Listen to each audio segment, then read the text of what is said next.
So what I'm seeing is there's all these different theories. People call them different, but they're all converging the same and they should all feel the same.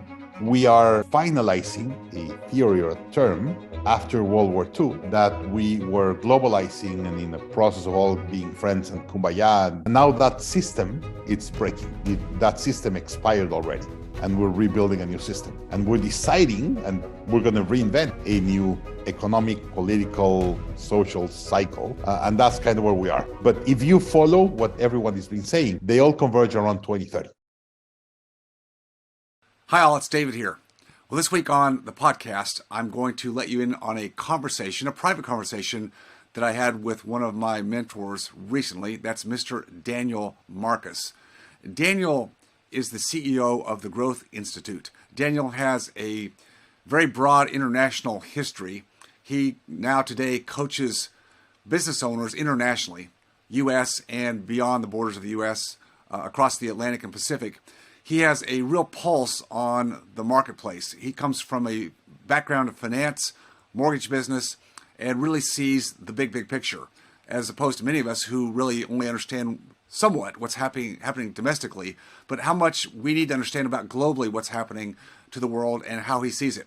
We started the conversation with a book that I think is relevant to everybody, and that is The Fourth Turning by Howe and Strauss. And we'll get into a little bit about the cycles there, and we'll take this conversation into 2 separate weeks. So this week will be the first conversation, and next week we'll go into what I would call this second half. Enjoy my conversation with Mr. Daniel Marcus. So Daniel, I know that you are a student of Strauss and Howe's book, The Fourth Turning, which was published, I think, back in the late 90s, kind of forecasting, not just forecasting, but going back in history of the US and looking at what they call turnings, periods of time that averaged around 22 years, give or take. And they look at these 4 turnings of 22-year periods, and they've taken them back quite a ways, but we can go back to, we'll go back to a certain period of time, but they say, you know, these overall 4 turnings encompass around 80 to 100 years. So these are big cycles, you know, multi-generational cycles. And what they've done is they've taken these periods of time and put some categorizations, some characteristics about them. And then at the same time, they also talk about the archetype of the generations, the people who grew up during those times, and how these 2 aspects come together to create these turnings, right? And he's described where we are right now in the cycles, in the turnings. And he says we're in the 4th turning, and he describes that as a time of great social and economic, political upheaval. Well, we could say we definitely have a lot of that going on right now, right? So weigh into that a little bit. We're going to talk a little bit about how this weighs in for business owners and investors, but give a little bit of your insights and how you look at it, and add some color to what you've studied with them. So I strongly recommend that people go and see the book. There's a video that I'll put the link here, and you want to share it. There's a 15-minute video that I sent you, David. Yes. That I'll post again here. And he's been interviewed in a podcast, and he said the name is called The Fourth Turning: Why American Crisis May Last Until 2030. Yes. And I think that's some of the pieces that I'm putting together. So I'll put the chat here again. But the theory is, hey, in life, we move in this economical, social cycle that is around 100 years or 90 years, 88 to be precise, and that's kind of the way explained, but they say they could move a couple of years, where like in a year, we go from spring to summer to fall to winter, and human beings will live very similar during the 4 turnings or the 4 seasons. We, of course, adapt a little bit, but if you see nature, they adapt way more, like bears. They just completely hibernate for months, right? Right. They don't eat like for 4 months. Human beings, because of agriculture and manufacturing and everything we've done, we kind of stable our life and live very similar, our 4 seasons. And if it's cold, you put a good jacket. And if it's cold, you have air condition. And you could live almost the same in the 4 cycles, let's say, or the 4 seasons of the world. The world has these 4 turnings, like like where we are in the world. And the fourth turning, the one they call that we are today, is what they share as the winter. And we've heard that tough times make tough men and weak times make weak men, right? Same happens. And that's in the video, they explain that depending on the generations where they were born, that dictates who they are and who they become when they are adult. And usually whoever dictates the cycle is really the adults. And in this case, in the world today, most of the money is in the hand of the baby boomers. A lot of your members are baby boomers. They control probably 80% of the wealth in the world or 90% of the wealth in the world. And today is very concentrated, and they're trying to maximize the retirement, and they're investing heavily. And that's why we have such cheap capital last years, right?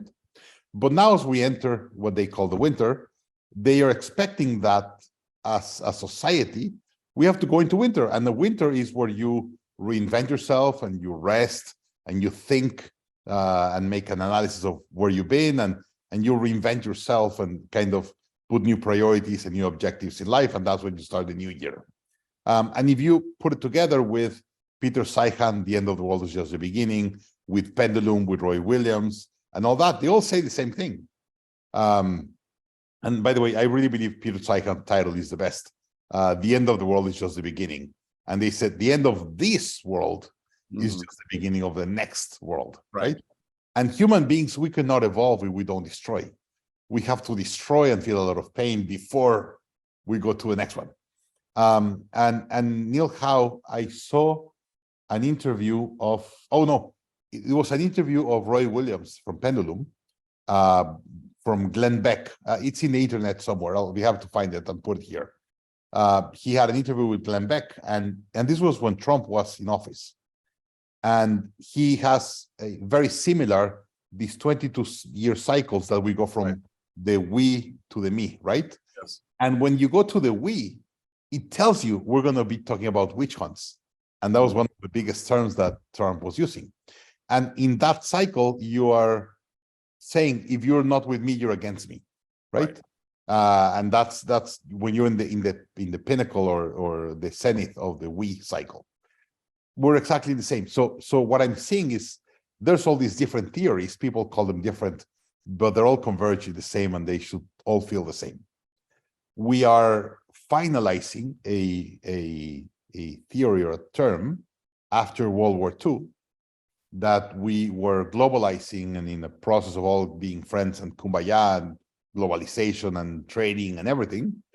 And now that system, it's breaking. That system expired already, and we're rebuilding a new system. And we're deciding, and we're going to reinvent. No one knows how it's going to look, but we will reinvent a new economic, political, social cycle. And that's kind of where we are. And it's freaking to hear that this guy said that it's going to end until 2030, because that's when his fourth turning ends. Pendulum, when he's with Glenn Beck, he said the next president is not going to solve the issues in the US. He said, I don't know if it's going to be Trump or anyone else, but whoever is the next president is not going to solve it. It's probably going to be the next one or even the next one, alluding to 2030. Right, exact same, yeah, same time frame. Same time frame. Right. And then you get the other guys, the ITR Economics. I don't know if you heard of them. Yes. The Blood You Brothers. Yes. They have a decent, good YouTube channel, and they've been talking for 20 years that they see a depression of 2029. And they've been very, very firm with their depression projections of 2029. A lot of people saying we're going to have a crisis today, that I think we're going to have a slowdown or a certain recession. I still don't know how it's going to look. I'm pretty confused of how it's going to look, because a lot of people are saying the end of the dollar and all that. Right. I really don't think so. I think we're going to have a milder one now, and it's probably going to be a much tougher in 2030. I have no idea. But if you follow what everyone has been saying, they all converge around 2030. Exactly, and that's interesting that that ITR is projecting 2029, because 100 years previous we were at 1929. Well, that was right before the Big Depression. So these cycles are all converging at the same time, and yet when a lot of people, business owners and investors, look ahead, and we're all this way to some extent, we look very short term. In other words, how can we just make it to the next quarter, right? The next 90 days, or maybe to the end of this year? Where do I put my money, my capital? How do I deal with labor or the increased costs? And yet these people are looking at these longer cycles and saying, well, we're going to get through some stagnation period over the next several years, but then potentially there's a bigger drop, towards the end of this decade. So I'm gonna ask you the question. I'll let you go on here in a second, but let's talk about then how do we as business owners and investors, how can we potentially, we can't predict the exact change, but how do we stay, I guess, resilient? How do we stay adaptable? How do we stay relevant in the marketplace with money that we invest, capital invest, and with our respective businesses with this period of time that we're talking about, Daniel? I'll let you go ahead. So let me just quickly, this is a video that they explain like an update of what they call the 2030 Great Depression that they're expecting. There's a couple of other videos. This is the ITR channel. They have a paid subscription that I'm a member that, by the way, I will go into ITR and I will show you they have a 3-year outlook that I'll show their KPIs. I think they're pretty good. And this is the one I recommend of 430. Very good video. Yeah, is this one with Glenn Beck? Okay. 4 years ago. Yeah, I see it. 4 years ago. And you will see there's a chart where we have the we and the me zenith. And he has written witch hunts. And that's what he said. The next one, or probably not even the next one's going to fix it. But here's my perspective. If you're going to buy something and keep it for 20 years, do you mind that it goes down 20%? No. That it's stop cash flowing, I'll be worried, and there's going to be some pressure. But if you buy it right, 20 years from now, you're going to do great. If you see the stock market for last 30 years, it goes up. It has, if you double down and see it with like lens, you will see there's all these downturns. But if you go wide up, the projection is always like this, right? And that's where I see cash flow in real estate. And I'm going to go back, and I'm probably a little bit biased with real estate in the US. I see real estate in the US as a limited asset that a lot of the people in the world are wanting to buy. You have probably one of the best rule of law, and today there's a lot of questions about the rule of law, but I think it's part of the cycle. But you still have a decent rule of law in the US. Financial stability, like everything in the world, the US continue to have the strongest internal market and more stability. And by the way, when you're in an expansion of the world, everyone going through globalization, the countries that do the best are the ones that export. China, Germany, things like that. When you are going to regionalization or nationalization, the countries that do the best have the biggest internal market. And the US has the biggest internal market in the world. And a lot of things that I'm saying is I've read at Peter Seihan, The End of the World is Just the Beginning. The US has all the water that you need. They have a lot of calories, production, food. It's a natural export. Now you have a lot of energy. So you have a lot of innovation, technology. Peter Seihan, he's very, very secure or one-sided that the US is going to come out much stronger out of this one. So if that happens, that I believe that, I believe the US will come out stronger. And you have real estate that is a limited asset in the world. And I will tell you, a lot of my family members and investors, clients of mine, they brought their money from Latin America recently. We're seeing a red wave of not communism, but socialism in Latin America that is very, very strong. And a lot of the wealthy families, they send their money to the US.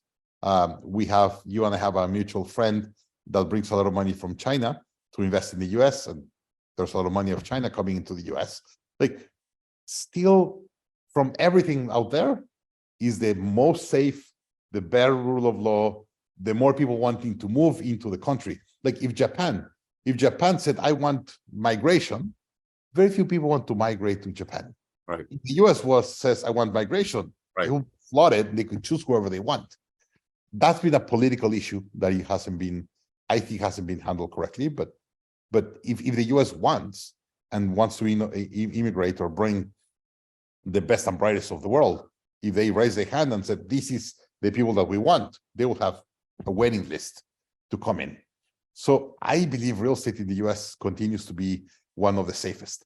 Are you going to have cash flow issues in the middle? Yeah, you're going to have. I told you I had a couple of properties in Houston that today they're not cash flowing because the courts in Houston have a year and a half to evict people. And we have a lot of tenants that they realize they could stay a year and a half rent free and they're just abusing the system. So we're going to have that. Am I worried about I'm going to lose my money? No. Whoever is the GP has very deep pockets and he has lent some money to the properties. So the properties are there. They're paying and kind of there. So I don't think we're going to lose them, but am I not going to cash flow for a year or two? Probably. But I'm not that worried because the investor, whoever is the sponsor, it's a pretty strong sponsor. I've done my questions. I've seen the data. I feel comfortable. So I think if you're looking into a long-term, part of the pressure and the small short-term problems, but overall, that's one of the safest. And I agree, socially and politically, we're seeing a lot of issues in the US. I have a lens to many other countries around the world. This is by far the one with the least. And when there's been crisis in the US, I've seen the population really align and get together. As an example, January 6th for me was a really, really big recent show in the US that very divided politically in a really big change politically and socially. And the senators and congressmen came back at 2:00 in the morning to approve the elections. For me, that was huge. I'm not an American citizen. I don't have that much history in the US. But for me, seeing that and saying, we have to validate the elections, no matter what, even if it's 2:00 in the morning, and they came back and did it, I was blown away. I believe that the US population, when things get really bad outside, they realign together and they're able to see on the same side. And that for me is very, very important. All right, that concludes our conversation for this week with Daniel Marcus. Next week, I'll tee him back up again and we'll continue this conversation and let you in on some of the insights that, again, he and I had in a very recent conversation about the market cycle that we're entering right now, both on a short-term but also a long-term basis, and how we're looking at that from a strategic standpoint, both from our businesses and our investment strategies.